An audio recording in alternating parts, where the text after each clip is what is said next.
ప్రియమైనటువంటి దేవుని కుమారులారా కుమార్తెలారా, మన ప్రభు అయిన యేసుక్రీస్తు నామములో మీ అందరికీ వందనాలు, అలాగే దేవునికి స్తోత్రములను కృతజ్ఞతాస్తుతులు చెల్లిస్తూ ఉన్నాం. సహోదరులారా, మనం ఒకరికొకరు వందనములు చెప్పుకొనొచ్చు దేవునికి స్తోత్రములను కృతజ్ఞతాస్తుతులు చెల్లించేటటువంటి వారిగా ఉండాలని బైబిల్ యొక్క క్రమము అనేది మనం గుర్తెరగాలి. ప్రియులారా, మరి చిన్న ప్రార్థన చేసుకొని వాక్య భాగంలోకి వెళ్దామండి. పరిశుద్ధుడమైనటువంటి మా కన్న తండ్రి, మీ ఘనమైన హెచ్చింపు నామానికి స్తుతులు స్తోత్రాలు చెల్లిస్తూ ఉన్నాము. తండ్రి, ఇంతవరదాకా మీ కృపా సన్నిధిలో కాచి కాపాడి అనేక ఇరుకులు, ఇబ్బందులు, శోధనలు, ఆపదలు, మరి నాయన అనేకమైనటువంటి అపాయాల నుంచి మరి నా తండ్రి మమ్మల్ని కాచి కాపాడి సజీవ లెక్క నీడలో ఉంచి మీ చల్లని రెక్క నీడలో మాకు ఆశ్రయాన్ని కలుగజేస్తూ దినదినము జీవింపజేస్తూ మరి నాయన మీ రెక్క నీడలో మమ్మల్ని భద్రపరుస్తున్నటువంటి మా కన్న తండ్రి మీకు స్తోత్రాలు చెల్లిస్తూ ఉన్నాము. ఇదిగో మరి తండ్రి, పునరుత్థాన దినము సంఘముగా కూడి నిన్ను స్తుతించుటకు, నిన్ను గణపరచుటకు, నీ నామమును గొప్ప చేయుటకు మీరు మాకు ఇచ్చినటువంటి యోగ్యతకు ధన్యతకై మీకు స్తోత్రములు తండ్రి. ఈ దైవారాధన కార్యక్రమం అంతట్లో మీరుండి మహిమ పొందండి. మరి నాయన ఇప్పటి వరకు పాటల ద్వారా మీరు మహిమ పొందారని విశ్వసిస్తూ ఉన్నాం. అలాగే వాక్యం ద్వారా మీరు మాతో మాట్లాడండి, మీ జ్ఞానాన్ని మాకు నేర్పించండి తండ్రి. మీ ఇష్టాన్ని నెరవేర్చినట్లు మా హృదయాలను మీరు సిద్ధపరచమని మీకే స్తుతులు స్తోత్రాలు చెల్లిస్తూ ఉన్నాం తండ్రి. మరి నా తండ్రి, అలాగనే మీ కృపా సన్నిధిని మాకు అనుగ్రహించమని మీకే స్తోత్రాలు చెల్లిస్తూ ఈ ప్రార్థన మీ ప్రియ కుమారుడును మా రక్షకుడైన యేసుక్రీస్తు వారి ప్రశస్తి తెచ్చుకున్నాం అతి వినయంతో బతిమలాడి వేడుకొంచున్నాం పరమ తండ్రి, ఆమేన్. ప్రియులారా, మరి ఈ దినము మనం నేర్చుకుంటున్నటువంటి అంశము వాడబడతావా విడవబడతావా అనేటటువంటి అంశంలోనే విడవబడు వారు అప్పగింపబడతారు అనేటటువంటి విషయాన్ని మనం నేర్చుకుందాం. విడవబడేటటువంటి వారు అప్పగింపబడతారు. మరి ఈ వాడబడేటటువంటి వాళ్ళు దేని కొరకు వాడబడాలి అని అంటే, మనం ఇంతకు ముందు చూసాము, దేవుని కొరకు వాడబడాలి, దేవుని పనిలో వాడబడాలి, సంఘములో పరిచర్యలో వాడబడాలి, సంఘ సావాసములో వాడబడాలి, మరి అనేక ఆత్మలను ప్రభు సన్నిధికి నడిపించడానికి వాడబడాలి అనేటటువంటి విషయాన్ని మనం గత కొన్ని వారాలుగా చూస్తూ వస్తూ ఉన్నాం. మరి ఇప్పుడు వాడబడని వారు, విడవబడేటటువంటి వారు దేనికి అప్పగింపబడతారు? విడవబడని వారు దేనికి అప్పగింపబడతారు? ఎందుకు అప్పగింపబడతారు? అంటే అప్పగింపబడతారు అని అంటే మరి ఏదో అంటే మనము దేని విషయంలో అప్పగింపబడుతూ ఉన్నాము, ఎందుకు అప్పగింపబడుతూ ఉన్నాము, ఈ అప్పగింపబడేటటువంటి పరిస్థితి ఎందుకు వస్తూ ఉంది, మరి ఎందుకు ఇలా అప్పగించేటటువంటి విధానంలో మనం ఉంటూ ఉన్నాము అనేటటువంటి విషయాన్ని ఒకసారి మనమే గుర్తు చేసుకోవాల్సినటువంటి అవసరం ఉంది. అందుకనే ఎందుకు అప్పగింపబడుతూ ఉన్నాము, ఎవరికి అప్పగింపబడతాము, దేనికి అప్పగింపబడతామంటే మనల్ని భ్రష్టత్వమునకు అప్పగించేటటువంటి పరిస్థితి ఉంది. ఎందుకనంటే దేవుని మాటలు వినక, దేవుని వాక్యానికి లోబడక, దేవుని చిత్తాన్ని జరిగించక ఈ లోకంలో ఉన్నటువంటి వారమైనటువంటి మనము మన ఇష్టానుసారంగా మన ఆలోచన, మన తలంపులు, మన ఉద్దేశము, మన యొక్క విధానాన్ని మనం కొనసాగించుకుంటూ జీవించినటువంటి వారమైతే మనం ఏమవుతామంటే భ్రష్టత్వమునకును భ్రష్ట మనసుకును అప్పగింపబడేటటువంటి వారమయ్యేటటువంటి వారిగా ఉంటాం. ఎందుకనంటే మనం వచ్చింది దేనికి, మనం చేయవలసిందేంటి, మనం ఏం చేస్తూ ఉన్నాం, వచ్చింది దేనికి, చెయ్యవలసిందేంటి, ఏం చేస్తూ ఉన్నాం అంటే దేవుని చిత్తాన్ని, దేవుని ఆలోచనలను, దేవుని యొక్క తలంపులను మనము ఈ లోకంలో చాటించి దేవుని నామమునకు మహిమ తెచ్చేటటువంటి వారిగా ఉండవలసినటువంటి మనమైతే దేవుని నామానికి మహిమ తెచ్చేటటువంటి వారిగా ఉన్నటువంటి మనము దేవుని నామానికి మహిమ తెచ్చేది వదిలేసి ఏం చేస్తున్నాం అంటే మన స్వార్థము, మన ఆలోచనలు, మన తలంపులు, మన సంపద, మనకు అన్ని మన మన మన మన నాది నాది అనేటటువంటి విధానంగానే సిద్ధపరచబడుతుంది సమాజం. అంటే మొత్తం మీద టోటల్గా ఏమైపోతుందంటే నాది అంటే ఒక స్వార్థం అనేటటువంటిది వచ్చేసింది. కాబట్టి ఇక్కడ ఏమైపోతుంది అనంటే దేవుణ్ణి మరిపించేసి దయ్యం నీలో నాది అనేటటువంటి ఒక తలంపును దూర్చి నిన్ను దేవునికి కాని భ్రష్టుడిగా సిద్ధపరుస్తూ ఉంది. అయితే ఇలాంటి పరిస్థితుల్లో ఏం జరుగుతుందనంటే మరి నిన్ను ఎవరు అప్పగిస్తూ ఉన్నారు, నిన్ను ఈ భ్రష్ట మనసుకు ఎవరు అప్పగిస్తూ ఉన్నారు అనంటే నువ్వు చేసేటటువంటి కార్యాలను బట్టి, నువ్వు చేసేటటువంటి పనులను బట్టి దేవుడే నిన్ను భ్రష్ట మనసుకు అప్పగిస్తూ ఉన్నటువంటి పరిస్థితి. దేవుడే నిన్ను భ్రష్ట మనసుకు అప్పగిస్తూ మరి అంతేకాకుండా దేవుడే నిన్ను మరి ఆ యొక్క సాతానుకు కూడా అప్పగించేటటువంటి పరిస్థితి వస్తూ ఉంటుంది.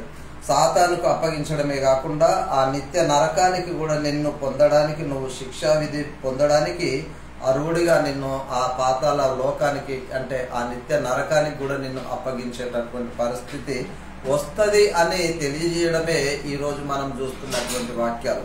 కాబట్టి సహోదరుడా, మరి గత వారంలో విడువబడేటటువంటి వారు దేనికి అప్పగింపబడతారు అని అంటే వీళ్ళు అనుకుంటున్నారు నేను నిలవబడలేదులే, నేను ఇది కాలేదులే అని. చాలా వరకు అదే ఆలోచనలో ఉన్నారు. నేను నిలవబడలేదులే, నాకేంటి, నేను దేవుని సేవనే చేస్తూ ఉన్నాను, నేను దేవుని పరిచర్యలోనే ఉన్నాను, నేను దేవుని కొరకే పని చేస్తూ ఉన్నా, నేను ఇంకా కూడా దేవుణ్ణే స్తుతిస్తూ ఉన్నా అనేటటువంటి ఒక భావాన్ని కలిగి, ఇంకా అలాంటి భావాన్ని కలిగి చాలా మంది దేవునికి కాని భ్రష్టులుగా సిద్ధపరచబడుతున్నటువంటి పరిస్థితి. ఎందుకనంటే మనం ఒకసారి చూసినట్లయితే ఉదాహరణకి కాదు, రియల్ జరిగినటువంటి విధానము ఏంటి అనంటే, సౌలు రాజు ఆయన చేసినటువంటి కార్యం ఏంటి అనంటే, ఆయన అమాలేకీలను అందరినీ అంతమందించి అక్కడికి లేవి తీసుకురావద్దంటే అక్కడ నుంచి కొవ్విన దూడలను అవి తీసుకొచ్చిండు. అంటే ప్రవక్త చెప్పిన మాటకు భిన్నంగా వ్యవహరించి అవి తీసుకొచ్చి ఏం చేసిండంటే, ఎవరి కొరకు తెచ్చిండు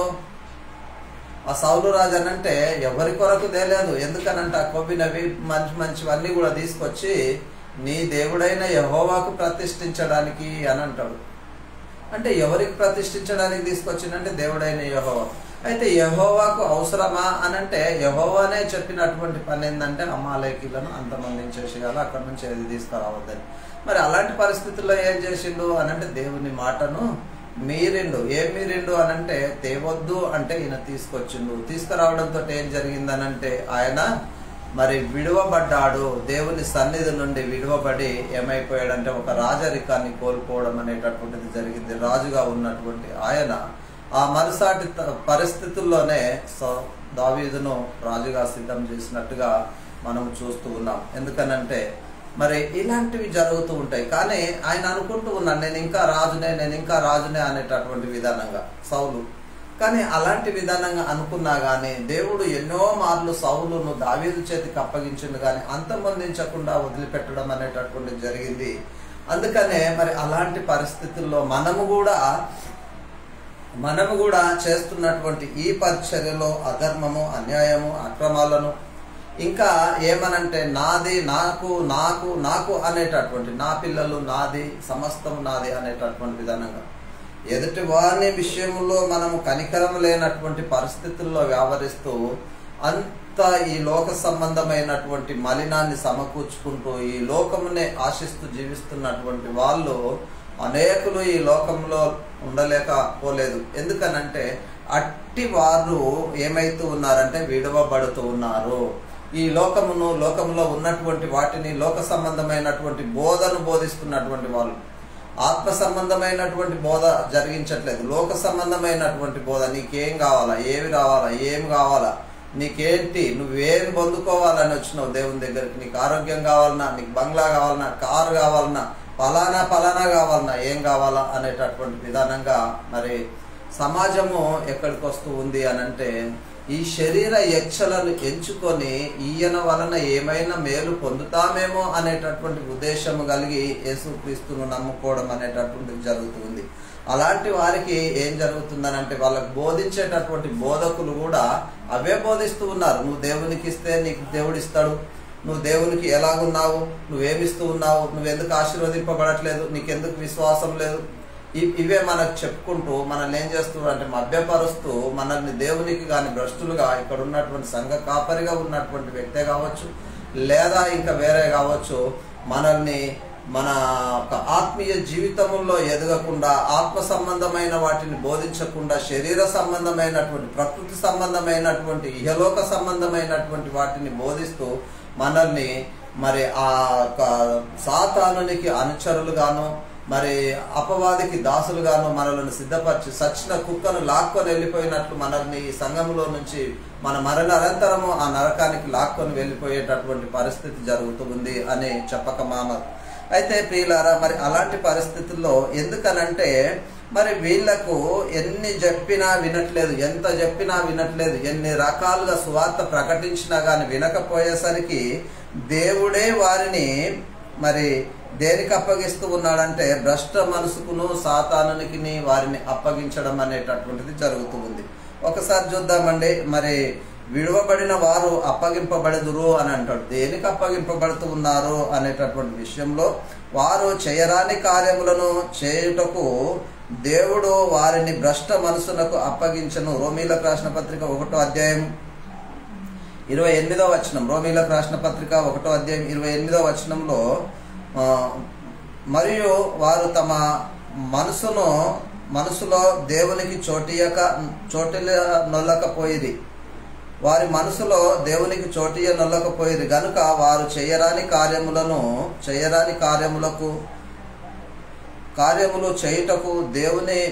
చేయుటకు దేవుడు భ్రష్ట మనసుకు వారిని అప్పగించను అని అంటున్నాడు. ఎందుకనంటే దేవుని దృష్టిలో వాళ్ళంట దేవునికి తమ మనసులో దేవునికి చోటియలేదంట. తమ మనసులో దేవునికి చోటియక వాళ్ళు మరి చోటియకపోయిరి అంటే చోటియలేదు. ఆ విధానంగా వాళ్ళు ఆయన కార్యములను చేయుటకు మరి ఏమనంటే ఆయన కార్యాలను చేయడానికి ఒప్పుకోవట్లేదు కనుక మరి వీరిని ఏ విధానంగానంటే చేయుటకు మరి చేయరాని కార్యములను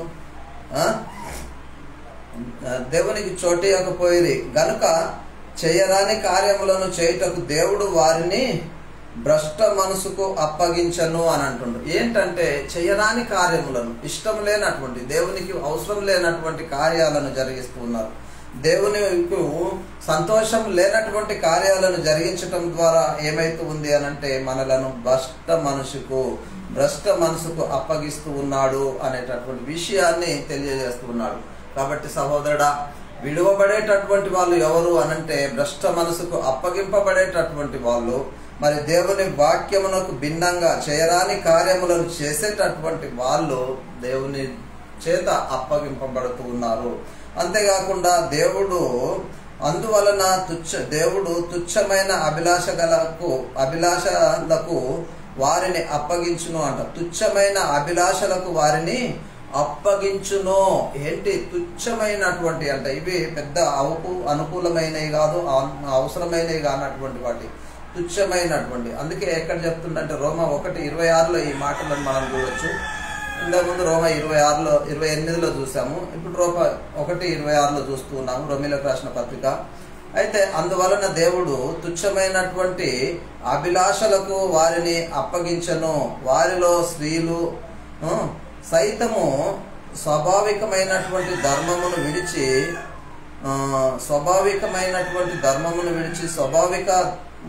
స్వాభావిక విరుద్ధమైనటువంటి ధర్మమును అనుసరించింది. ఎందుకనంటే స్వాభావికమైనటువంటి ధర్మమును విడిచిపెట్టి స్వాభావికము కాని ధర్మమును మరి వాళ్ళు విరుద్ధమైనటువంటి ధర్మాన్ని అనుసరిస్తూ ఉన్నారు. అందుకనే వీరిని మరి ఎందుకు అప్పగిస్తూ ఉన్నాడని, అందువలన దేవుడు వారిని తుచ్చమైన అభిలాషలకు వారిని అప్పగిస్తూ ఉన్నాడు. తుచ్చమైనటువంటి అభిలాషలకు అంటే దేవుడు ఎందుకు అప్పగిస్తాడు అని అనుకుంటాం మనం. దేవుడు ఎందుకు అప్పగిస్తాడు అని అంటే నువ్వు అస్తమానము చేసేటటువంటి ఈ భూమి మీద జీవించినంత కాలం నీకేం కాదు, దేవుడు చూస్తూనే ఉంటాడు. ఎందుకనంటే ఒకవేళ నువ్వు తిరిగి వస్తావేమో అని, నువ్వు తిరుగుతావేమో, మరుతావేమో, ఇక్కడ వస్తావేమో అనేటటువంటి ఉద్దేశాన్ని కలిగి చూస్తూ ఉంటాడు. కానీ ఆ మొత్తము నీ ఎండింగ్ ముగింపు అంతవరకు పోయేసరికి ఏమైపోతుందంటే నువ్వు మారకపోతే నిన్ను తుచ్చమైనటువంటి దాని కొరకు అంటే నిన్ను భ్రష్ట మనసుకు అప్పగించేసి నిన్ను అనిత్య నరకానికి పంపేటటువంటి.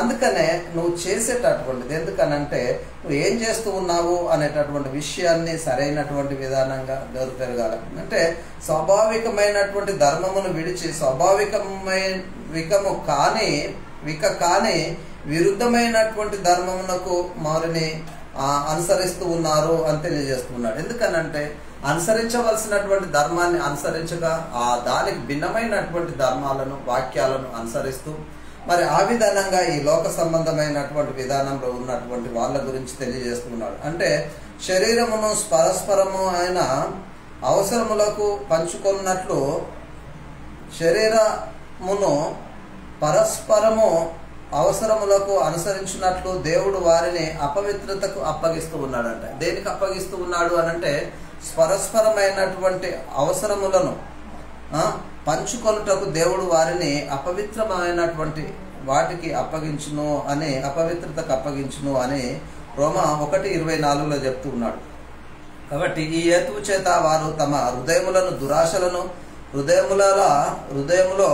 హృదయముల దురాశలను అనుసరించి తమ శరీరమును పరస్పర అవమానమును పరచుకొనున్నట్లు, అంటే ఏం చేయాలంటే అవమానమును, తన శరీరమును పరస్పర అవమానమును పరచుకున్నట్లు దేవుడు వారిని అపవిత్రతకు అప్పగించును అని చెప్తూ ఉన్నాడు. ఏదానికి అప్పగిస్తూ ఉండు అనంటే అపవిత్రతకు, శరీరమును అవమానపరచునట్లు, శరీరాన్ని సంబంధమైనటువంటి విధానంగా పోతూ ఉన్నాం కదా, ఈ శరీరాన్ని అవమానపరచునట్లు మనలను అపవిత్రతకు అప్పగిస్తాడు. ఎందుకనంటే నువ్వు సరైనటువంటి విధానంగా దేవుని పనిలో లేవు, సరైనటువంటి విధానంగా దేవుని అనుసరించట్లేదు. నువ్వేం చేస్తూ ఉన్నావంటే తమ హృదయములలో దురాశలను అనుసరించేటటువంటి విధానం. దురాశలు, ఏది చూడు దురాశ, ఏది కావాలి, నేను అది చేయాలి ఇది చేయాలి. ఒకవేళ మనకోడన్న సాటి సహోదరుడు ఉంటే కూడా వాడిని పక్కకు తొలగించైనా మనం దాన్ని పొందుకునేటటువంటి విధానంగా ఉంటాం. అందుకనే మనం చేసేటటువంటి, అంటే మన హృదయాల్లో ఏముందంటే దురాశ ఉంది, ఆశ ఆశ ఆశ ఆశ, ఇంకా కావాలి కావాలి కావాలి, ఇంకా సంపాదించాలి ఇంకా సంపాదించాలి, ఇంకా కోట్లు సంపాదించాలి. ఈ ఆశ ఏమైతుందంటే, ఆశ అనేటటువంటి అత్యాశకు మనల్ని దారి తీస్తుంది. అంటే మనల్ని దేవునికి కానటువంటి విధానంగా, అంటే ఈ లోక సంపద మీదనే మన మనసు, మన హృదయాన్ని ఉంచుతుంది. మన హృదయం ఈ లోకం మీదనే ఉంటుంది, కానీ దేవునికి అనుకూలమైనటువంటి విధానంగా ఉండకపోవటం ద్వారా మనం ఏమైతూ ఉన్నామంటే అపవిత్రతకు అప్పగింపబడుతూ ఉన్నారు అనేటటువంటి విషయాన్ని తెలియజేస్తూ ఉన్నాడు. సహోదరుడా, నువ్వు దేనికి అప్పగింపబడుతున్నావు అంటే అపవిత్రతకు అప్పగింపబడుతూ ఉన్నావు. మరి నిన్ను దేనికి దేవుడు అప్పగిస్తూ ఉన్నాడు? సరైనటువంటి విధానంగా నువ్వు దేవుని వాక్యాన్ని అనుసరిస్తున్నావంటే అనుసరించట్లేదు. ఏం జరుగుతుంది నీలో? దురాశలు వచ్చేసినాయి.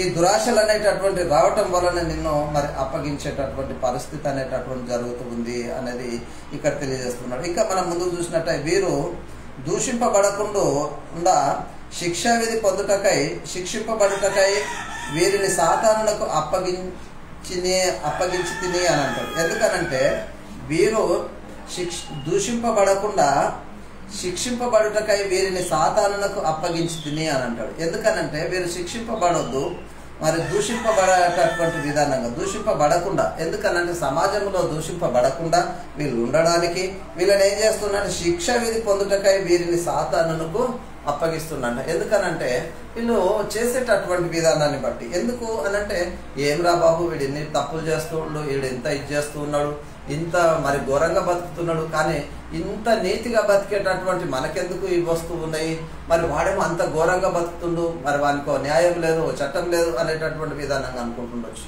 కానీ వాడు ఏమనంటే వాడు దూషింపబడకూడదు, వ్యక్తుల చేత దూషింపబడకూడదు, కానీ శిక్ష విధి పొందుటకై వారిని సాతానునికి అప్పగిస్తూ ఉన్నాడు. ఎందుకనంటే ఆ నరకములో నువ్వు శిక్ష విధి పొందడానికే, అంటే దేవుని పని చేయక దేవునికి దూరంగా ఉన్నట్లయితే నువ్వు శిక్షా విధి పొందడానికే. అందుకే తిమోతికి చెప్తున్నటువంటి మాట, నా కుమారుడైన తిమోతి అని అంటుండు.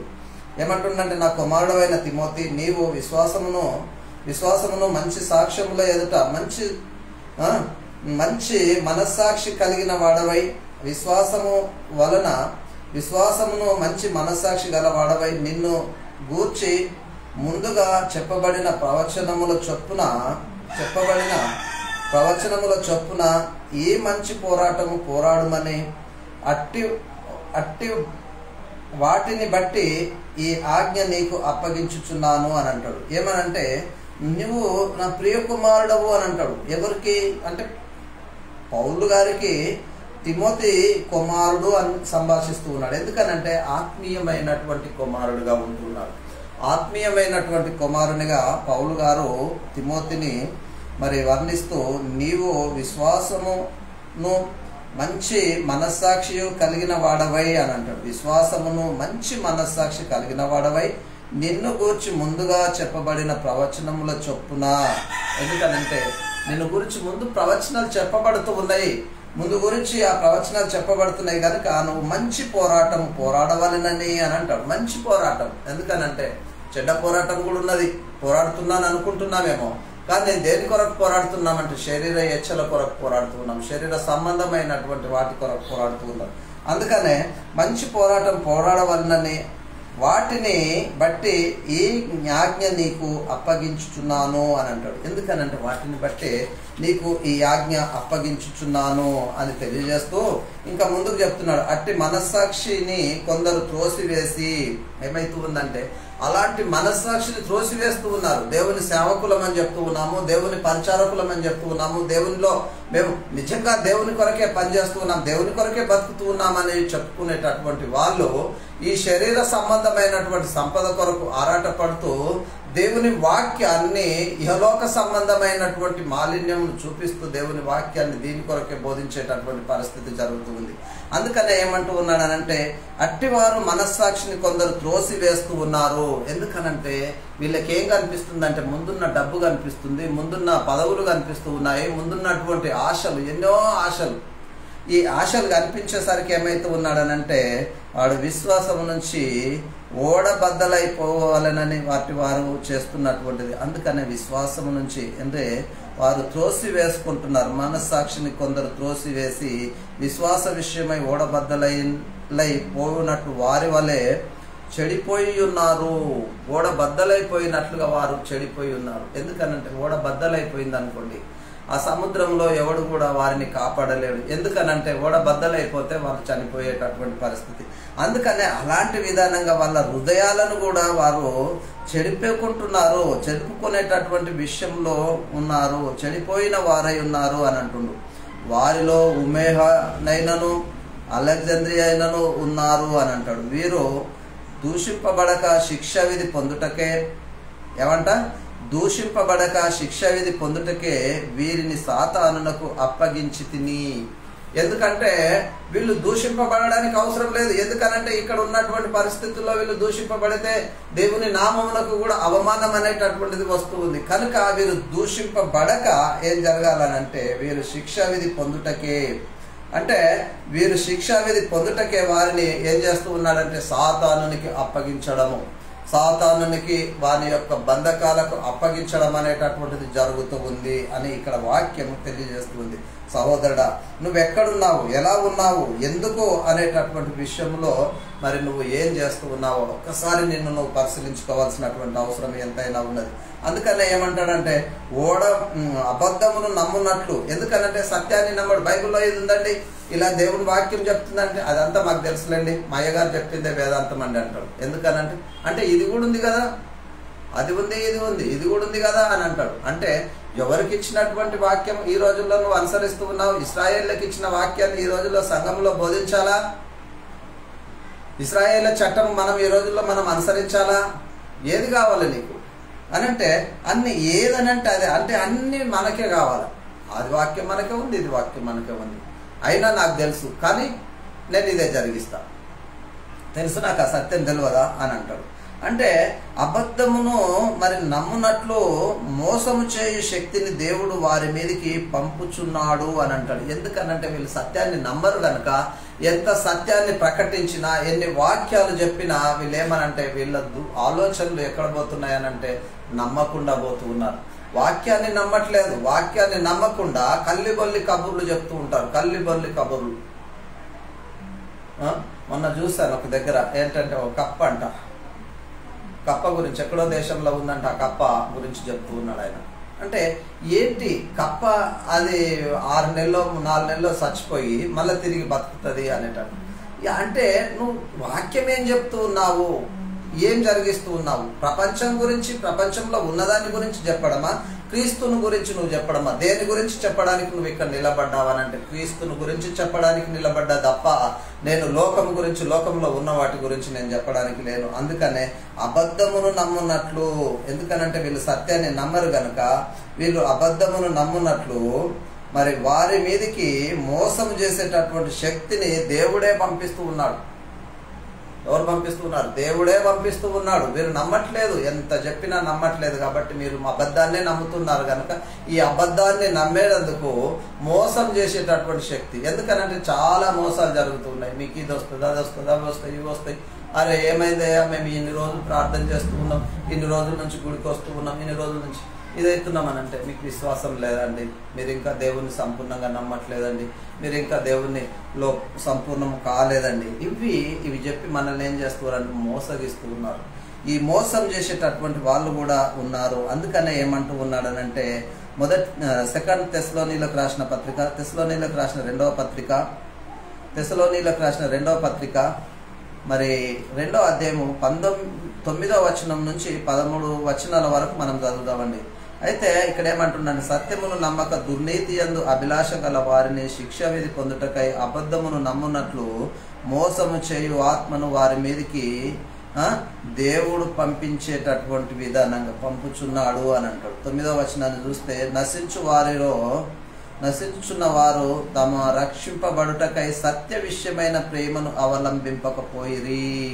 ఏం చేస్తూ ఉన్నారు అనంటే నశించుచున్నటువంటి వాళ్ళు చేస్తున్నటువంటి పని ఏంటి అనంటే వాళ్ళు రక్షింపబడుటకై ఏం చేస్తూ ఉన్నారంటే సత్య విషయమైనటువంటి ప్రేమను అవలంబింపకపోయిరి గనుక. ఎందుకంటే వీళ్ళకి చెప్పేటోడు సత్యం చెప్పట్లేదు, వీళ్ళు వినేది సత్యం వినట్లేదు, లేదు ఎవరైనా సత్యాన్ని చెప్తే వాళ్ళు దాన్ని దుర్వినియోగపరుస్తారు. ఎందుకనంటే వీళ్ళు దుర్వినియోగపరిచి ఏం చేస్తూ ఉన్నారంటే సత్యం నమ్మట్లేదు, దుర్నీతి అందే అభిలాష గలవారై ఉంటూ ఉన్నారు, దుర్నీతి మీదనే వాళ్ళు లక్ష్యం ఉంచుతూ ఉన్నారు. అందుకనే ఏమంటూ ఉన్నాడంటే సత్య విషయమైన ప్రేమను అవలంబింపకపోయిరి గనుక వారి రాక అబద్ధ విషయంలోనూ సమస్త బలముతోనూ నానా విధములైనటువంటి సూచక్రియలతో మహత్కార్యములతో వస్తాడంట. ఎందుకనంటే ఇక్కడ జరిగేటటువంటిది నీకు మోసం చేసేటటువంటిది, నిన్ను మోసగించేటటువంటి శక్తిని దేవుడు వారి మీదకి పంపిస్తూ ఉన్నాడు. ఎలాంటి విధానంగా ఉంటుంది అనేటటువంటి విషయాన్ని మనం గుర్తెరిగినట్లయితే నానా విధములైనటువంటి సూచక్రియలు, అబద్ధము విషయంలోనూ సమస్త బలముతోనూ వాడు నానా విధములైనటువంటి సూచక్రియలతోనూ మహత్కార్యములతోనూ కూడా వస్తాడు అని చెప్తున్నాడు. ఎందుకనంటే వాడు సూచక్రియలు చూపిస్తూ ఉన్నాడు. ఎందుకు అనంటే ఏదో గారడి చేస్తూ ఉన్నాడు, జిమ్మిక్కులు చేస్తూ ఉన్నారు, మీకు ఇది పోతుంది అది పోతుంది, ఇగో తూతు మంత్రం అన్నట్టు విధానంగా మనల్ని మభ్య పెడుతూ ఉన్నాడు. అందుకనే వారి మీద వారు సూచక్రియలు చేస్తూ ఉన్నారు అని. అయితే దుర్నీతిని 10వ వచనంలో దుర్నీతిని పుట్టించు సమస్త మోసమును శిక్షించుచున్న వారిలో నశించుచున్న వారిలో సాతాను కనుపచ్చు బలమును అనుసరించియుండిను అని అంటాడు. సాతాను బలమును అనుసరించియుండెను అంటే దుర్నీతిని పుట్టించినటువంటి సమస్త మోసాన్ని, దుర్నీతిని పుట్టించేటటువంటి సమస్త మోసాన్ని నశించుచున్న వారిలో సాతాను బలమును కనుపరచు అనుసరించుచున్నారు. ఎవరు అనుసరిస్తూ ఉన్నారంటే వీళ్ళంట సాతాను బలమును అనుసరిస్తూ ఉన్నారంట. నశించున్నటువంటి వారు మోసం పరచబడుతూ మరి వారు నశించుచున్నటువంటి వారిలో సాతాను కనుపరచు బలమును అనుసరించుచున్నారు. ఎవరిని అనుసరిస్తూ ఉన్నారు? సాతాను బలాన్ని అనుసరిస్తూ ఉన్నారు. ఒక కాలంలో అపోస్తలులు ప్రకటిస్తూ ఉన్నటువంటి సువార్త, అపోస్తలులు సువార్త ప్రకటిస్తూ ఉంటే అపోస్తలు సువార్త ప్రకటించేటటువంటి పరిస్థితుల్లో ఏం జరుగుతుందనంటే అక్కడ మరి ఇశ్రాయేల్ గానే ఇంకా వారి దేశంలో ఉన్నటువంటి కొంతమందికి అక్కడ రాజులకు, రాజ్యాధికారులకు లాభం కలిగించేటటువంటి ఒక అమ్మాయి ఉంటుంది.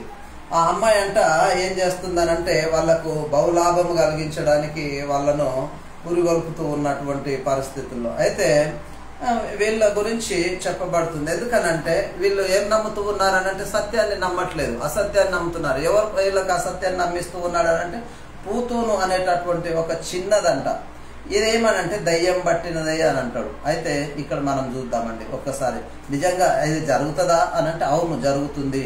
అయితే అపోస్తుల కార్యంలో మనం ఒక్కసారి చూసినట్లయితే అపోస్తుల కార్యము 16వ అధ్యాయము 16వ వచనంలో చూసినప్పుడు మేము ప్రార్థన స్థలమునకు వెళ్ళుచుండగా పూతోను అను ఒక దయ్యము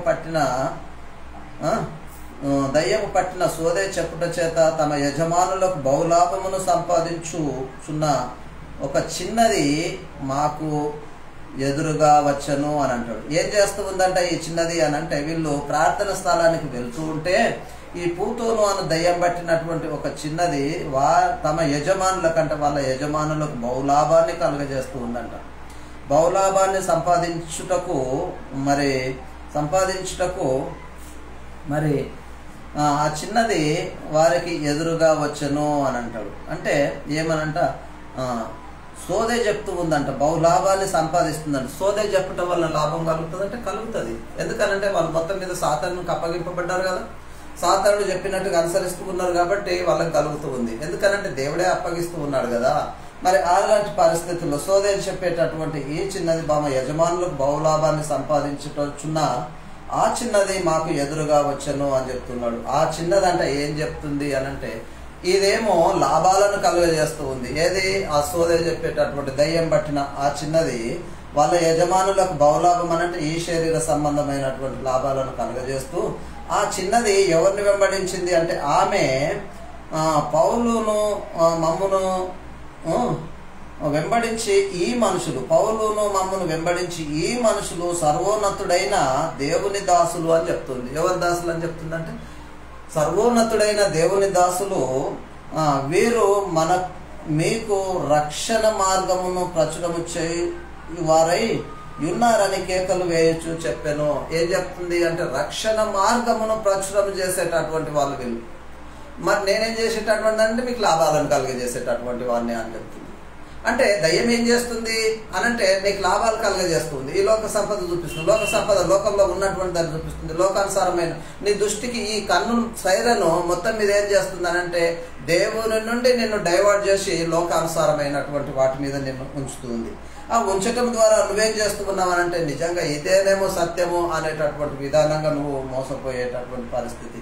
అయితే ఆ చిన్నది ఏం చెప్తుంది అనంటే మళ్ళీ కూడా ఆమె వారిని వెంబడిస్తూ మరి వీరంట రక్షణ మార్గమును అని అంటది. రక్షణ మార్గమును ప్రచురం చేయువారై ఉన్నారని కేకలు వేస్తూ వాళ్ళని వెంబడిస్తుంది. ఎవరు చెప్తున్నారండి దేవుని గురించి అనంటే ఆ సాతానే చెప్తుంది దేవుని గురించి. వీళ్ళు దేవుని దాసులు, వీళ్ళు మీకు రక్షణ మార్గాన్ని ప్రకటించేందుకు వచ్చిర్రు అని చెప్తూ ఉంది. కాబట్టి వాళ్ళు ఏం చేసినారంటే వాళ్ళకు కలిగేటటువంటి లాభాన్ని విడిచిపెట్టుకోలేక, వీళ్ళు రక్షణ మార్గాన్ని అనుసరించలేక వీళ్ళను అక్కడి నుంచి వెలివేయడం అనేటటువంటిది, పంపించడం అనేటటువంటిది జరిగింది. కాబట్టి సహోదరులారా, మరి మనము కూడా ఈ రోజుల్లో సంఘాల్లో ప్రార్థిస్తూ ప్రార్థనలో ఉంటున్నటువంటి పరిస్థితుల్లో మనల్ని ఏం చేస్తున్నారంటే శరీర కార్యాల కొరకు వాడుకుంటున్నారండి ఈ సేవకులు. శరీర కార్యాల కొరకే, శరీర సంపద కొరకు, శరీరానుసారమైనటువంటి వాటి కొరకు, ఈ లోక మాలిన్యం కొరకు మనల్ని వాడుకుంటున్నారు తప్ప మనకు సర్వసత్యాన్ని ప్రకటించటం లేదు, సర్వసత్యాన్ని తెలియజేయటం లేదు. సర్వసత్యాన్ని తెలియజేసి మనల్ని ఆ పరలోక రాజ్యానికి తీసుకొని కానీ ఆ పరలోకానికి తీసుకొని వెళ్ళేటటువంటి సువార్తను మనకు ప్రకటించటం లేదు. ఎందుకనంటే అస్తమానము లోకమును గురించి, లోక సంబంధమైనటువంటి వాటి గురించి. అందుకే వారిలో ఎవడు అనిపిస్తూ ఉన్నాడంటే వాని దుర్నీతిని పుట్టించి సమస్త మోసమును నశించున్న వారిలో సాతాను కనుపరచు బలమును అనుసరించిందును అని తెలియజేస్తూ ఉన్నాడు. సాతాను బలాన్ని అనుసరిస్తూ ఉన్నారు అని. ఇందుచేత సత్యమును నమ్మక దుర్నీతి యందు అభిలాష గలవారును అని అంటాడు. సత్యాన్ని నమ్మట్లేదు, దుర్నీతిని నమ్ముతూ ఉన్నారు. దుర్నీతి యందే అభిలాష గలవారై ఉంటూ ఉన్నారు. నమ్మక దుర్నీతి యందు అభిలాష గలవారిని శిక్షా విధి పొందుటకై అబద్ధమును నమ్మునట్లు మోసము చేయు శక్తిని దేవుడు వారి మీదకి పంపుచున్నాడు. ఎందుకనంటే సత్యాన్ని నమ్మటం లేదు కనుక, మీరు దుర్నీతి అందే అభిలాష గలవారై ఉన్నారు కనుక మిమ్మల్ని శిక్షించడానికి ఏం చేస్తూ ఉన్నాడంటే అబద్ధమును నమ్మునట్లు మోసం చేసేటటువంటి శక్తిని దేవుడే మీ మీదకి పంపిస్తున్నాడంట. దేవుడే పంపిస్తూ ఉన్నాడు. అందువలననే మనం గుర్తెరగాలి సత్యమేది, అసత్యమేది, నీ మంచేది, చెడేది, ఈ లోక సంబంధమైనదేది, ఆత్మీయమైనటువంటిదేది, ఆత్మ సంబంధమైనటువంటి జీవితం ఎలా ఉంటది అనంటే అనేక శ్రమలతో నిండుకొనినదై ఉంటది. ఆత్మ సంబంధమైన జీవితం అనేకమైనటువంటి బాధలతో నిండుకొనినటువంటి వారిగా ఉంటాం. ఎందుకనంటే మరి సుఖపడే జీవితము దేవునికి భిన్నంగా, దేవునికి విరుద్ధంగా నడుస్తూ ఉంది. ఎందుకనంటే ఈ లోకానుసారమైనటువంటి వాటి విషయంలో సుఖపడుతూ ఉంది. కానీ ఆత్మీయ జీవితంలో మనము అంటే శరీరానికి ఆ శ్రమలు, బాధలు, ఎరుకులు, ఇబ్బందులు కలిగినా కానీ ఆత్మ సంతోషమును, సమాధానమును, దేవుని యొక్క సన్నిధిని కోరుకుంటూ ఎప్పుడు కూడా ఆనందముతో ఉండేటటువంటి పరిస్థితి. అందుకనే మరి వాళ్ళ మీదకి దేవుడే మోసం చేసేటటువంటి శక్తిని పంపిస్తూ ఉన్నాడు అనేటటువంటి విషయాన్ని తెలియజేస్తున్నాడు. కాబట్టి ప్రియులారా, మరి అంతేకాకుండా ప్రభు వలన ప్రేరేపింపబడిన సహోదరులారా, ఆత్మ మిమ్మును పరిశుద్ధపరచుట వలన మీరు సత్యమును నమ్ముట వలనను. ఇక్కడ వచ్చినప్పుడు ఎవరి గురించి చెప్తున్నాడంటే వాడబడేటటువంటి వారి గురించి చెప్తూ ఉన్నాడు ఇక్కడ వచ్చినప్పుడు. ఇంతకుముందు విడవబడేటటువంటి వారి గురించి చెప్పి 13వ వచనానికి వచ్చినప్పుడు వాడబడేటటువంటి వారిని గురించి చెప్తున్నాడు. ప్రభు వలన ప్రేమింపబడిన సహోదరులారా. ఎవరి వల్ల ప్రేమింపబడుతున్నారు వీళ్ళు అంటే ప్రభు వలన ప్రేమింపబడిన సహోదరులారా అని అంటాడు. ప్రభు వలన ప్రేమింపబడిన సహోదరులారా అని తెలియజేస్తూ, ఆత్మ మిమ్మును పరిశుద్ధపరచుట వలనను మీరు సత్యమును నమ్ముట వలనను రక్షణ పొందుటకు దేవుడు ఆది నుండి మిమ్మును ఏర్పరచుకొనెను అని అంటాడు. ఎందుకనంటే అప్పటి నుండే మిమ్మల్ని ఏర్పరచుకున్నాడు. వీళ్ళను భ్రష్ట మనసుకు మోసం చేసేటటువంటి శక్తికి సాతానునికి అప్పగించిన తర్వాత మిమ్మలను ఆది నుండి ఏర్పరచుకున్నాడు గనుక మీరు సత్యాన్ని అనుసరిస్తూ ఉన్నారు, సత్యాన్ని నమ్ముతూ ఉన్నారు, సత్యాన్ని ప్రకటిస్తూ ఉన్నారు. ఈ విధానంగా ఆత్మ మిమ్మలను పరిశుద్ధపరుస్తూ ఉంది. కాబట్టి మీరు సత్యమును నమ్ముట వలన రక్షణ పొందుటకై దేవుడు మిమ్మును రక్షణ పొందడానికి దేవుడు మిమ్మల్ని ఆది నుండే ఏర్పరచుకున్నాను. ఎక్కడంటే ఆది నుండి ఏర్పరచుకున్నాడు అంటే ఈ భూమికి పునాదులు లేకముందే నిన్ను ఏర్పరచుకున్నాడు. ఈ భూమికి పునాదులు వేయబడక ముందే నిన్ను సిద్ధపరచుకున్నాడు. అప్పుడే ఆయన తన యొక్క సంకల్పాన్ని నీ ఎడల సంకల్పించింది. ఎఫెసీయులకు రాసిన పత్రిక 1వ అధ్యాయము 4-6 వచనాలలో ఆ మాటలను మనం చూస్తామండి. ఎట్లనగా తన ప్రియుని యందు తాను ఉచితంగా మనకు అనుగ్రహించిన తన కృపామహిమ కీర్తి కలుగునట్లు తన చిత్త ప్రకారమైన దయా సంకల్పము చొప్పున యేసుక్రీస్తు ద్వారా దేవుడు మనలను ముందుగా తన కోసం నిర్ణయించుకున్నాడంట. ఎందుకనంటే మనం పరిశుద్ధులము నిర్దోషులు ఉండవాలనని ఈ జగత్ పునాది వేయబడక ముందే ప్రేమ చేత యేసుక్రీస్తులో మనలను ఏర్పరచుకున్నాడు అని అక్కడ ఉంటదండి ఎఫెసీయులకు రాసిన పత్రిక 1:4-6 వచనాలలో. కాబట్టి సహోదరులారా, మరి అలాంటి విధానంగా మనం ఏం చేస్తూ ఉన్నామంటే ముందే మనలను ఏర్పరచుకున్నాడు గనక మనము పరిశుద్ధపరచబడుచున్నాము. పరిశుద్ధపరచబడ్డ వలనను మీరు సత్యమును నమ్ముట వలనను రక్షణ పొందుటకు దేవుడు ఆది నుండి మిమ్మల్ని ఏర్పరచుకొనెను అని తెలియజేస్తూ గనుక మేము మిమ్మును బట్టి ఎల్లప్పుడూ దేవునికి కృతజ్ఞతాస్తుతులు చెల్లించుచున్నాము. సహోదరులారా, మరి విడువబడేటటువంటి వారి పరిస్థితి ఏంటి? మరి వాడబడేటటువంటి వారి పరిస్థితి ఏంటి? మరి ఎవరు ఏ విధం చేత ఉన్నారు, ఎలా ఉంటూ ఉన్నారు అనేటటువంటి విషయాన్ని మనం ఒకసారి పరిశీలించినట్లయితే నిజంగా నువ్వు విడవబడతావా, వాడబడతావా? ఏ దాని గురించి నువ్వు ఆలోచిస్తూ ఉన్నావు? దేని కొరకు నీ లోకంలో నువ్వు బ్రతుకుతూ ఉన్నావు? దేవుని చిత్తాన్ని జరిగించడానికి బతుకుతూ ఉన్నావా, లేకుంటే దేవుని చిత్తానికి భిన్నంగా బతుకుతూ ఉన్నావా? దేవుని ఆలోచనలకు అనుగుణంగా ఉంటూ ఉన్నావా, దేవునికి వాక్యానికి భిన్నంగా ఉంటూ ఉన్నావా? ఏదని నమ్ముతూ ఉన్నావు? ఈ లోకానుసారమైనటువంటిదా? ఈ లోకంలో కానిది దేవుని చేత ఏర్పరచబడింది దేవుని చిత్తమును మనము నెరవేర్చడానికి ఇష్టపడుతూ ఉన్నామా? ఎలా ఉన్నామో ఒకసారి మనలను మనమే పరిశీలన చేసుకుందాం.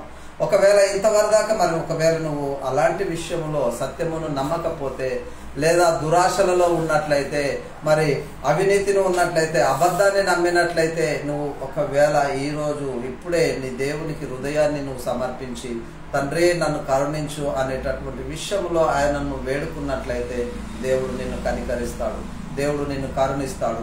మరి ఒకవేళ నువ్వు దేవుని పనిలో ఉన్నట్లయితే నిజంగా నిన్ను దేవుడు తన విషయంలో మరి నిన్ను ఏర్పరచుకున్నాడు.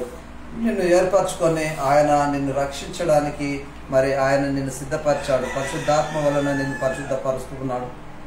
సత్యమును నమ్మటం వలన మరి దేవుణ్ణి నుండి మిమ్మును రక్షించి దేవుడు ఆది నుండి మిమ్మల్ని ఏర్పరచుకున్నాడు అనేటటువంటి విషయం. అందుకనే మరి మిమ్మల్ని గురించి కూడా మేము దేవునికి ఎల్లప్పుడూ కృతజ్ఞతాస్తుతులు చెల్లించేటటువంటి వారిగా ఉంటాం. ఎందుకనంటే ఏ ఆత్మ కూడా నశించిపోవద్దు అనేటటువంటి తపన మాలో ఉన్నది.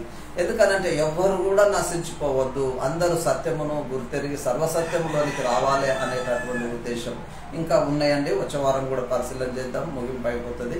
కాబట్టి సహోదరులారా, మరి నిజమేంటి, అసత్యం ఏంటి, సత్యం ఏంటి, ఏంటి ఇన్ని రోజుల నుంచి మనం చెప్తున్నటువంటి ఈ వాక్యములో ఒక్కటైనా కూడా మరి పాత నిబంధనలో నుంచి కానీ లేకుంటే ఇశ్రాయేళ్ల గురించి కానీ చెప్తున్నటువంటి విషయాలు కావండి. ఎందుకనంటే అన్ని కొత్త నిబంధన న్యూ టెస్ట్మెంట్ నుంచే చెప్తూ ఉన్నాము, అన్ని కూడా ఇక్కడ నుంచే వస్తూ ఉన్నాయి. ఎందుకంటే ఆత్మీయమైనటువంటి సువార్త ఎక్కడుంది, ఆత్మ సంబంధమైన సువార్త ఎక్కడుంది అని అంటే కొత్త నిబంధనలో ఉంది. పాత నిబంధనలో శరీర సంబంధమైనటువంటి సువార్త ఉంది, దానికి దీనికి భిన్నమైనటువంటి విధానంగా ఉంటుంది. కాబట్టి వాళ్ళకి ఇచ్చినటువంటి చట్టం గురించి మేము చెప్పట్లేదు అని ఆత్మ సంబంధమైనటువంటి సువార్తను మీకు ప్రకటిస్తూ మిమ్మల్ని ఆత్మీయ జీవితంలో ఎదిగింపజేస్తూ మిమ్మల్ని ఆ నిత్య రాజ్యానికి దేవుని సన్నిధికి మిమ్మల్ని నడిపించడానికి మేము మీకును దేవునికి మధ్యవర్తులుగా వ్యవహరిస్తూ ఉన్నటువంటి పరిస్థితి, క్రీస్తుకు సువార్త పక్షాన రాయబారులుగా ఉంటూ ఉన్నాము అనేది. కాబట్టి సహోదరుడా, ఎలా ఉంటూ ఉన్నాం, మన పరిస్థితి ఎలా ఉంది, నిజంగా నువ్వు సత్యాన్ని నమ్ముతూ ఉన్నావా, అసత్యంలో ఉన్నావా, ఎక్కడున్నావు అనేటటువంటి విషయాన్ని నిన్ను నువ్వే పరిశీలించుకో. దేని కొరకు నువ్వు పనిచేస్తూ ఉన్నావు, దేన్ని ఈ లోకంలో ఆశిస్తూ ఉన్నావు, ఇంతకు మించి నీకు ఎవరు ఇది చేయలేరు. కాబట్టి ఇప్పుడన్నా నువ్వు దేవుని కనికరాన్ని పొంది ఆయన రాజ్యంలో నువ్వు ఒక వారసునిగా లేదా ఆయన కుమారునిగా ఉండడానికి నువ్వు ఇష్టపడితే దేవుడు నిన్ను కనికరిస్తాడు, దేవుడు నిన్ను చేర్చుకుంటాడు, దేవుడు నీ కొరకే ఎదురు చూస్తూ ఉన్నాడు.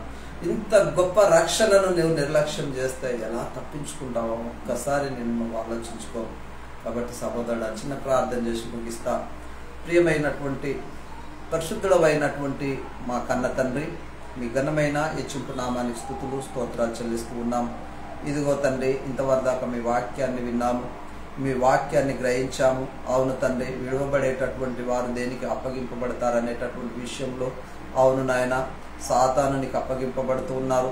మరి నా తండ్రి, మరి దురాశల చేత అప్పగింపబడుతూ ఉన్నారు, చేయరాని కార్యములు చేసి భ్రష్ట మనసుకు అప్పగింపబడుతూ ఉన్నారు, మోసం చేసేటటువంటి శక్తికి అప్పగింపబడుతూ ఉన్నారు. తండ్రి మీకు స్తోత్రాలు. అట్టి వారిని మీరు కనికరించండి, కరుణించండి, మీ కృపా సన్నిధికి నడిపించండి. దేవా మీకు స్తోత్రములు. అట్టి వారి పట్ల మీ కృపను అనుగ్రహించి మీ సన్నిధానములో బలపరచండి తండ్రి. వారిని మీ రాజ్యంలో వారసులుగా సిద్ధపరచుకొని తండ్రి, వారిని మీ కృపా సన్నిధిలో ఎత్తిపట్టమని ప్రార్థిస్తూ ఉన్నాం. నశించిపోయే ఆత్మలను రక్షించండి. అనేకులు మరి నా తండ్రి సంఘమునకు వెలుపల ఎంతో మంది ఉంటున్నారు. అట్టి వారికి మీ సువార్తమానం ప్రకటింపబడినట్టు కృప చూపించండి. అనేకులను రక్షించండి, అనేకుల పట్ల మీ ప్రేమను వెల్లడించండి. తండ్రి మీకు స్తోత్రములు చెల్లిస్తూ ఉన్నాం. సంఘాన్ని జ్ఞాపకం చేసుకోండి, సంఘ సావాసుల విశ్వాసులను జ్ఞాపకం చేసుకోండి, సంఘ పరిచారకులను సువార్థికులను జ్ఞాపకం చేసుకోండి. ప్రతి ఒక్కరిలో మీరు కృప చూపించమని ప్రార్థిస్తూ ఉన్నాం. మాతో జత పనివారైనటువంటి వారిని జ్ఞాపకం చేసుకోండి. అట్టి వారికి మీ కృపా సన్నిధిని అనుగ్రహించి అట్టి వారిని మరి నా తండ్రి మీ కృపలో మీ దయలో వర్ధిల్లినట్టు కృప చూపించింది. అనేకులు మరి నా తండ్రి మీ సర్వసత్యాన్ని అనుసరించి జీవించినట్లు మమ్మల్ని మీ పొలములో కొన్ని పనిముట్లుగాను కొన్ని సాధనములుగా మీరు మమ్మల్ని వాడుకోమని మీకు స్తోత్రాలు చెల్లిస్తూ ఈ ప్రార్థన మీ ప్రియకుమారుడును మా రక్షకుడైన యేసుక్రీస్తునామని ప్రార్థించి వేడుకొంచున్నాం పరమ తండ్రి. ఆమేన్, ఆమేన్. సహోదరులందరికీ వందనాలు. మీ యొక్క ఆత్మీయ ఎదుగుదల కొరకు, మీ అవసరాల కొరకు ఒకవేళ కామెంట్ ద్వారా కానీ మా కార్యాలయాన్ని కానీ సంప్రదించవచ్చు. మీ కొరకు ప్రార్థించేటటువంటి వారిగా ఉంటామని ప్రభు నామమును బట్టి మరోసారి మీకు తెలియజేస్తూ ఈ కొద్ది మాటలు ముగిస్తున్నాం. దేవునికి స్తోత్రములు. మీ అందరికి మరోసారి వందనాలు.